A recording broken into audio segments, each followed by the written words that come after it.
next thing that we're going to do is we're going to shape out the pommel. The pommel that I'll be shaping out today is the one that you saw in the previous part of the video, and this is where sculpting kind of comes into play that I can't really explain all that well. I just kind of carve at it until it looks correct, but I'll let you watch me as I do it to try and get some ideas. But I want it to be thin and flush with the PVC pipe at the top and spread out towards the bottom so that it meets the minimum dimensions of 0.5 inches through a 2-inch hole. But I will line up the blade, and I'll be using a razor at this portion, but otherwise most of the time I'll use scissors to sculpt it out. But the main idea, I use a razor. So I start out towards the PVC pipe and I just go a little bit outwards towards the end. As you can see, now I've cut out something like that. And I'll do the same to the other side. Try and get as much in line with the blade as I can. Travel outwards. And I'll do that to all 4 sides. Go outwards.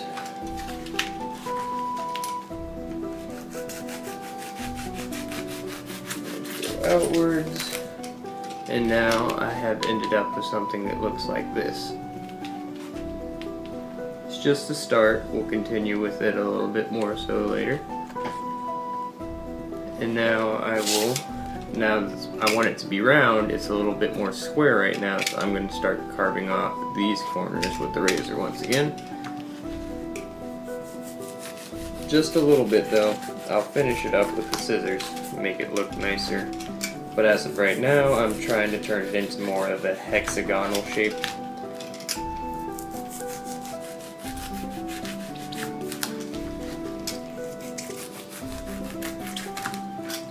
And now it looks a little bit more like this, which is a little bit more of what we want.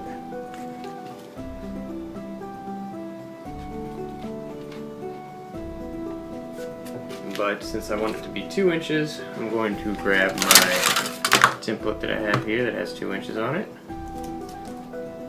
And I'm going to center it as best I can in the middle.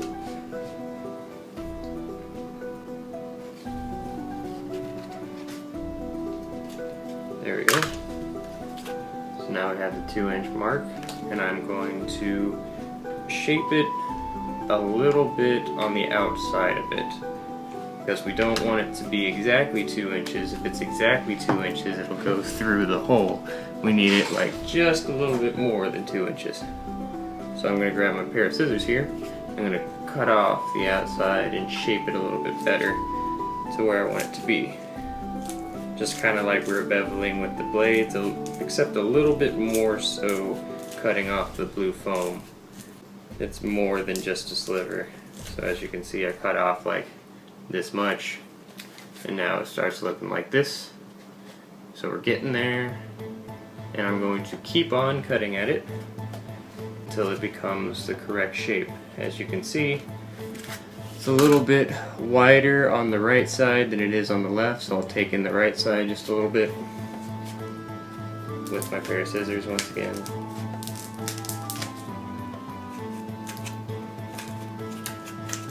Okay.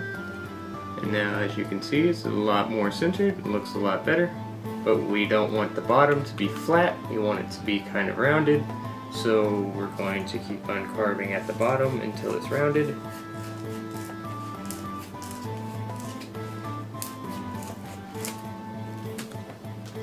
And as you can see, we're starting to get there. You just keep on going until it's nice and round and smooth.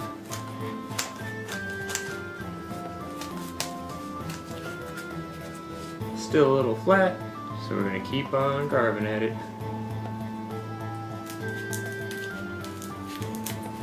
This is also the portion where things get messy, because there's just little bits of foam all over the place. And this is why my house is never clean. I realized that recently, as I've been working on lots of videos and everything, and I've taken a break on working on foam weapons, that if you don't do anything in your house, it's a lot easier to keep clean.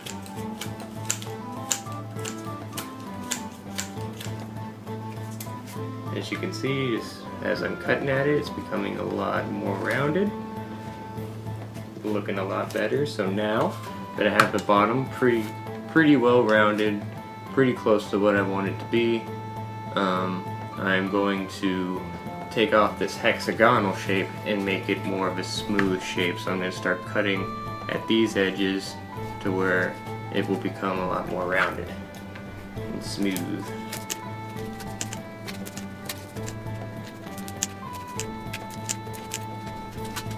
There you go. It's a lot better looking now. The right side of this is still a little bit big, as you can see perhaps. So I'm going to take in the right side just a little bit and make everything proportional.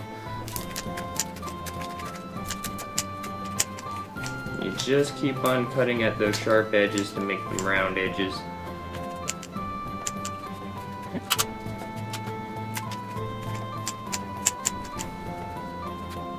And that's a little bit better now. So now I'd say the pommel is pretty much shaped out. So we went from that big old blocky thing to this nice, smooth, interesting looking pommel. And next we're going to put on some foam to make the handle a little more oblong, to make it a little more comfortable for the hands and a little more interesting looking than just the PVC pipe roundness to it.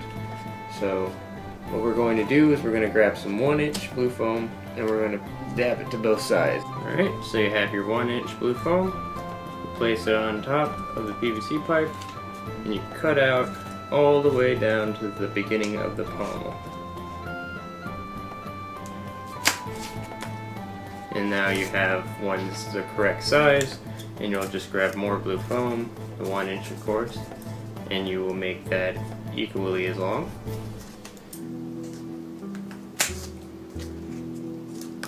And we are going to dap one side of each of the blue foam, and we're going to dap all of the PVC pipe handle, and we will continue once it is dapped and it is dry. So we're going to go ahead and fast forward through that.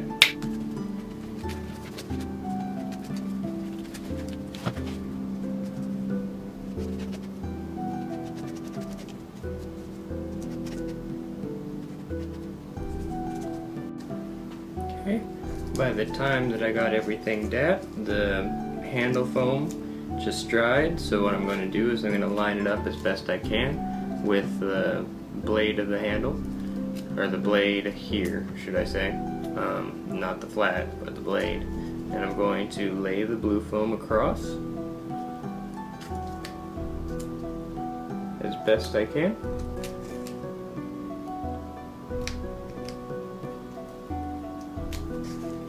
Then we're going to compress it down.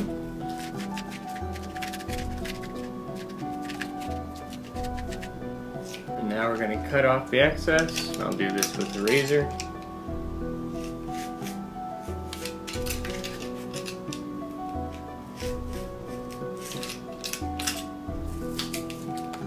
Remove the excess.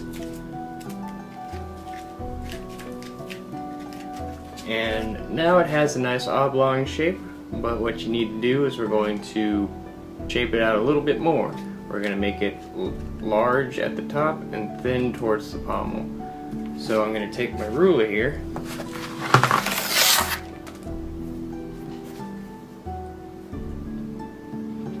and I am going to line it up with the top of here and the bottom of here, to where it'll be at an angle to where I can actually Sharpie it out and then cut it out in this sort of fashion. So I will show you in a bit here, but I will fast forward through it.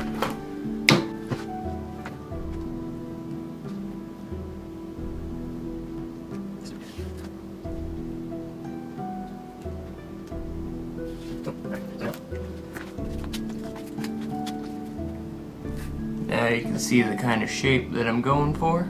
I'm going to go ahead and cut out that shape with a razor. I'm going to fast forward through that.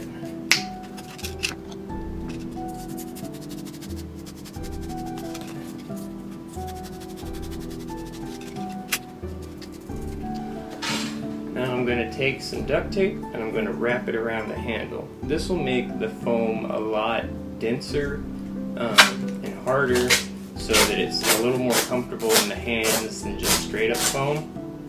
But don't do this to the rest of the blade or anything of the sort, just on parts like this, because you want the blade to be comfortable whenever you hit somebody with it, and that requires compression of the foam, and the duct tape will not allow it to do that nearly as much, so you want to be careful with that. My duct tape's a little ratty because my dog chewed on it, and the other duct tape that I'm using currently right now is holding up my camera, so the other duct tape that I normally use is holding up my camera.